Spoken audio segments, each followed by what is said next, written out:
الحمدللہ وکفا سلام علی عبادہ الذین اصطفیٰ۔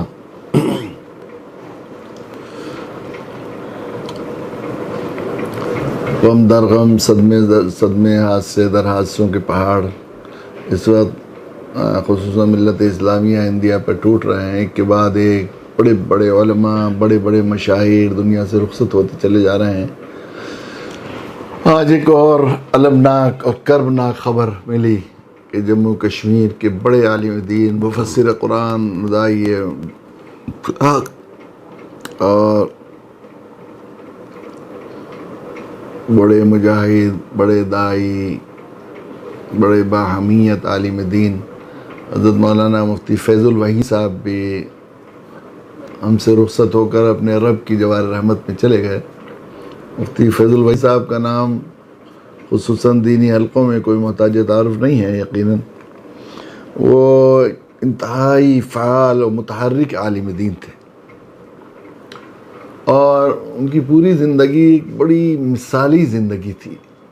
بڑے مجاہدے، بڑے دین کے لیے اور حق کے لیے انہوں نے بڑی قربانیاں دی تھی۔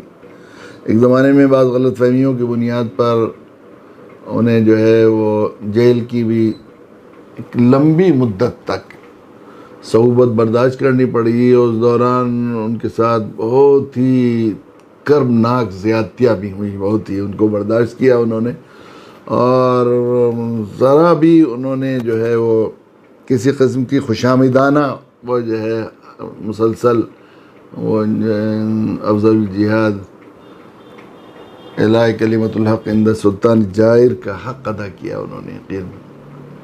اس کے بعد وہ جموں کا وہ علاقہ، جموں کشمیر میں جموں کا وہ علاقہ جو غیر مسلم اکثریت کا علاقہ ہے، اور جموں شہر خود مندروں کا شہر ہے، آپ سب جانتے ہیں کہ مندروں کا شہر ہے وہ۔ وہاں پر مسلمان بعض اضلاع میں جیسے کٹھوا ہے اور ادھم پور ہے اور اس کے جموں کے ریجن کے جو ہیں وہاں پر بہت اقلیت میں زندگی گزارتے ہیں، اور بہت ہی زیادہ وہ تقسیم ملک کے وقت میں جو دردناک فسادات ہوئے، پنجاب کا ایک حصہ تھا وہ وہاں پر، تو وہ بالکل ایک طرح سے ویران رہا ہے۔ اس کی دینی آبیاری کے لیے ان کی کوششیں یقیناً تاریخ میں یاد رکھی جائیں گی۔ حضرت مفتی فیض الوحی صاحب وہ ایک بہت بڑے ادارہ بھی انہوں نے وہاں پر قائم کیا، اور اس کے وہ ایک طرح سے عملی ذمہ دار تھے۔ وہ عہدے اور منصب کی چاہتوں سے بہت دور رہا کرتے تھے، اس لیے انہوں نے ہمیشہ اگرچہ ادارے کی روح رواں وہی تھے، ایک طرح سے اس ادارے کو کے سلسلے میں ہر وقت فکر رکھتے تھے، لیکن وہ جو ہے ذمہ داری اپنے کسی رفیق کو دیتے رہتے تھے۔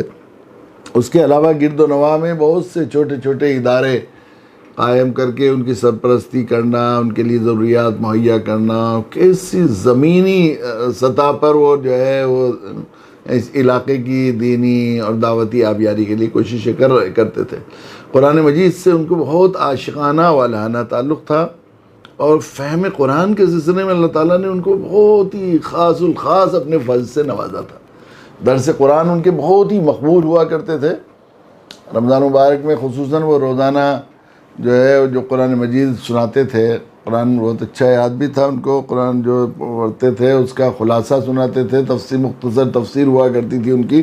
رمضان میں کئی دور ان کے پورے ایک رمضان میں پورے قرآن کی تفسیر ہو جایا کرتی تھی، بہت مقبول ہوتی تھی، بڑی تعداد میں خصوصاً عصری تعلیم سے فارغین کے آیا کرتے تھے۔ اس کے علاوہ ڈاکٹرز، انجینئرز، عصری تعلیم یافتہ لوگوں اور سرکاری ملازمین کے اندر دینی اہمیت اور دینی قدر و منزلت پیدا کرنے کے لیے اور دینی ان کے اندر فکر پیدا کرنے کے لیے مسلسل ماہانہ اور ہفتے واری ان کی مجالس ہوا کرتی تھی، جس میں سینکڑوں کی تعداد میں لوگ جو ہے نوجوان طلبہ، اساتذہ وہاں شریک ہوا کرتے تھے، اور اس کی وجہ سے پورے جموں ریجن میں میڈیکل کالجز میں، انجینئرنگ کالجز میں آپ وہاں عصری تعلیم یافتہ لوگوں کے بالکل شرعی حلیے میں دیکھیں گے۔ مجھے یاد پڑتا ہے کہ مرتبہ بترا میڈیکل کالج میں کچھ وہاں کے ان کے معزز کے شاگرد مجھے لینے کے لیے لے کر گھر گئے، وہاں کے پرنسپل سے ملاقات کرائی، تو وہاں میں نے دیکھا کہ بہت سے لوگ ماشاءاللہ صافہ، پگڑی اور داڑھی اور کرتے پاجامے میں وہاں پر میڈیکل کالج میں پڑھ بھی رہے ہیں، پڑھا بھی رہے ہیں۔ تو جو پرنسپل صاحب تھے انہوں نے مجھ سے کہا کہ مولانا صاحب، وہ تو ایک طرح سے انہوں نے کہا مولانا صاحب یہ دل یہ چاہتا ہے کہ اس بترا میڈیکل کالج کا نام دارالعلوم بترا رکھ دوں میں نے ان سے کہا کہ اصل میں کالج کو دارالعلوم کہتے ہیں عربی میں، اور یونیورسٹی کو جامعہ کہتے ہیں، اور اسکول کو مدرسہ کہتے ہیں. نام بدلنے سے کوئی زبان کو کرنے سے ہوتا نہیں ہے، تو دارالعلوم تو پہلے ہی ہے بس. تو یعنی اور یہ اس میں اکثر 100% کوششوں کا یہ نتیجہ تھا جناب مفتی فیض الباری صاحب کی وجہ سے. بہت ہی فعال تھے وہ. اس کے علاوہ وہ بس کوئی انسان کسی خدمت کے لیے، یہ ہوتا تھا مولانا مفتی فیض الوحیدی صاحب کی ایک مثالی وصف جو عام طور پر علماء میں نہیں پایا جاتا ہے، کہ وہ ہر طرح کے لوگوں سے تعلقات بنا کر رکھتے تھے، اور تعلقات بنانے کا مقصد صرف یہ تھا کہ کسی ضرورت مند کے اس طرح سے کام بن جائیں گے.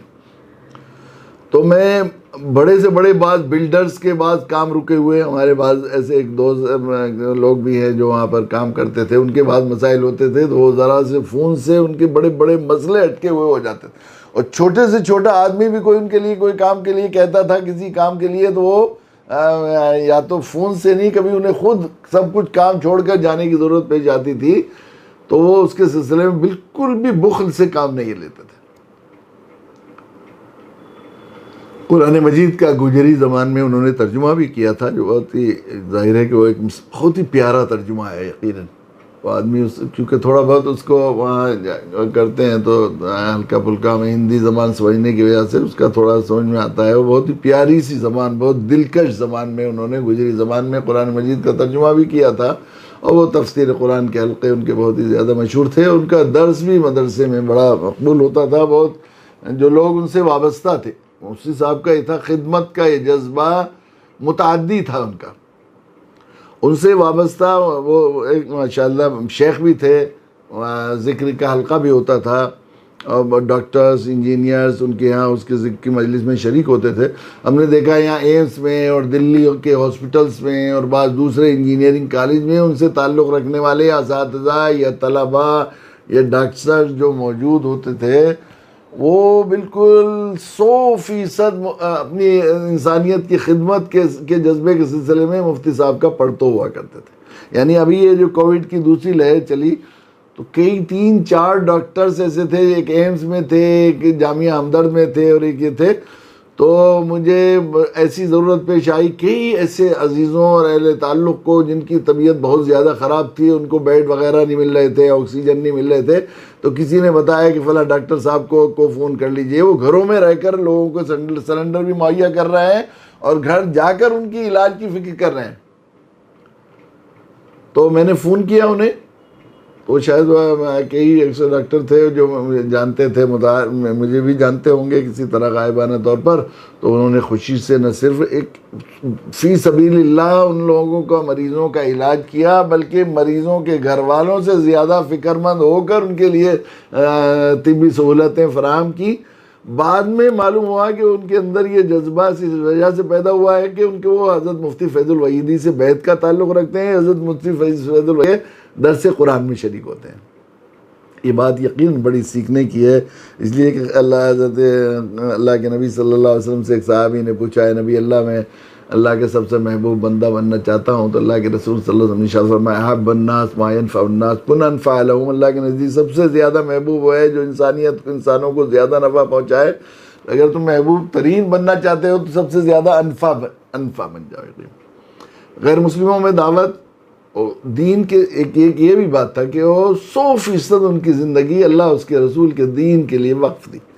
انسانیت کی خدمت ہو یا اللہ کے رسول اللہ کے دین کی کوئی کام ہو، اس کے لیے وہ ان کے دروازے ہر وقت کھلے رہتے تھے. اس میں انتہائی سخاوت تھی اور انتہائی وسعت ظرفی تھی.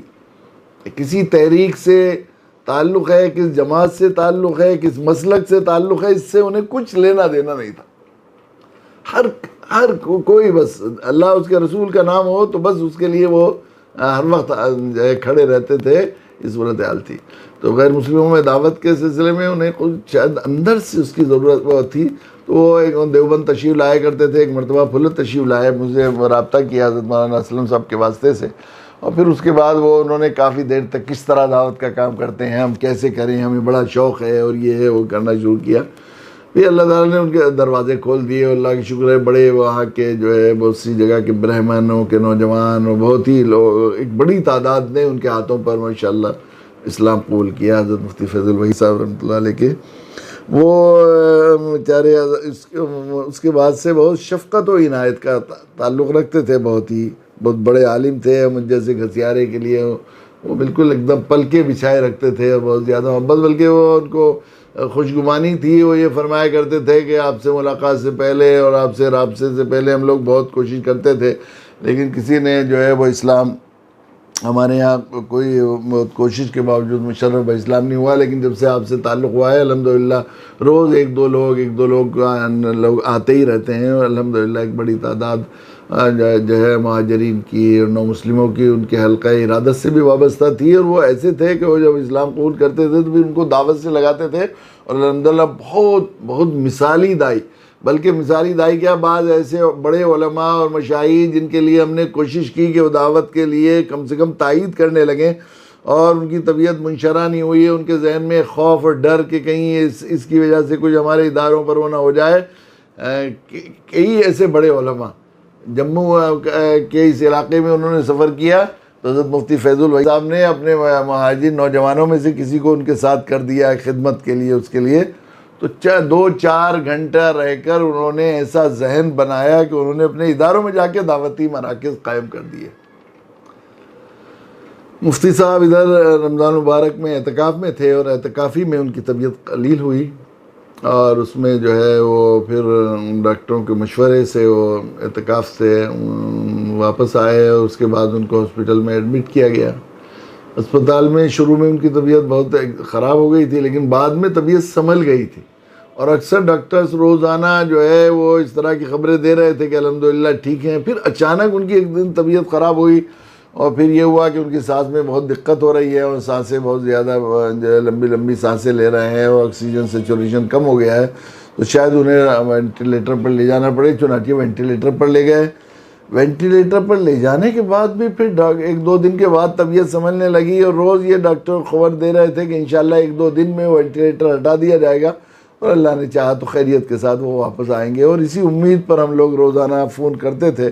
اچانک کل سے پھر دوبارہ سے یہ معلوم ہوا کہ ان کی طبیعت مسلسل وہ کل سے جو ہے اچانک گردے پر اثر ہوا ہے اور ڈائلیسس ہو رہا ہے. اور پھر جو ہے آج یہ وہ خبر جس کے خیال اور تصور سے بھی دل سانس رکنے لگتی تھی وہ خبر آدمی یہ دنیا جو ہے السجن المومن ہے. یہاں انسان کی مرضی کہاں چلتی ہے اور اس خواہش کہاں پوری ہوتی ہے. یہاں تو جن لوگوں سے رشتہ ہے بس ناپائیدار ہے، یا تو خود چھوڑ کر چل جانا ہے یا وہ چھوٹ جائے گا تو چھٹنا ہی ہے. تو ایک ایسی شخصیت جس کا تصور، جس کا خیال، جس کی یاد بھی ہمارے لیے تسکین کا اور حوصلے کا اور ہمت کا ذریعہ تھی، آج ان کا نام ہمارے لیے ایک صدمے کا ذریعہ ہے اور افسوس کا ذریعہ ہے. وہ دنیا سے رخصت ہو گئے ہیں. یقیناً ان کی بڑی خدمات ہیں، بڑی قربانیاں ہیں اسلام اور دین کے لیے. انہوں نے جو قربانیاں دی ہیں اللہ تعالیٰ کے یہاں یقین ہے، ہمیں گمان نہیں، اللہ کے یہاں یقین ہے کہ اس کی بڑی پذیرائی ہو رہی ہوگی، بڑی قدر ہو رہی ہوگی. اور وہاں پر جو ہے ان کا کیسا خوبصورت استقبال ہو رہا ہوگا. یقیناً اللہ تعالیٰ ان کی بال مغفرت فرمائے. اللہ تعالیٰ ان کی ملت اسلامیہ کو ان کا بہترین نعم البدل عطا فرمائے. ان کے شاگردوں میں سے، ان کے وارثین میں سے اور ان کے مسترشدین میں سے اللہ تعالیٰ ان کی کاموں کو آگے بڑھانے والے اور ان سے اور ان کی صفات سے متصف لوگ زیادہ سے زیادہ ملت میں پیدا ہوں. اللہ تعالیٰ ان کی بال مغفرت فرمائے اور ہمارے ساتھ جو ان کے احسانات کا، ان کی شفقتوں کا ایک لا متناہی سلسلہ ہے، اللہ تعالیٰ ان کا جو ہے اپنی نشان اجر عظیم عطا فرمائے. میں اپنے تمام اہل تعلق سے بہت ہی عاجزانہ درخواست ہے کہ ایسے داعی دین اور ایسے مجاہد اور ایسے دین کے لیے درد رکھنے والے اور فکر رکھنے والے لوگوں کے لیے ایصال ثواب خود جو ہے دین کے کاموں میں توفیق کا ذریعہ بنتا ہے اور اپنی دینی خدمات میں برکت کا ذریعہ بنے گا. تو میری درخواست ہے کہ زیادہ سے زیادہ ان کے لیے ایصال ثواب بھی کریں، ان کے لیے زیادہ سے زیادہ دعائیں مغفرت فرمائیں. آخر دعوانا الحمدللہ رب العالمین۔ ویڈیو کے نیچے سبسکرائب کے بٹن پہ کلک کریں، بیل کے آئیکن پہ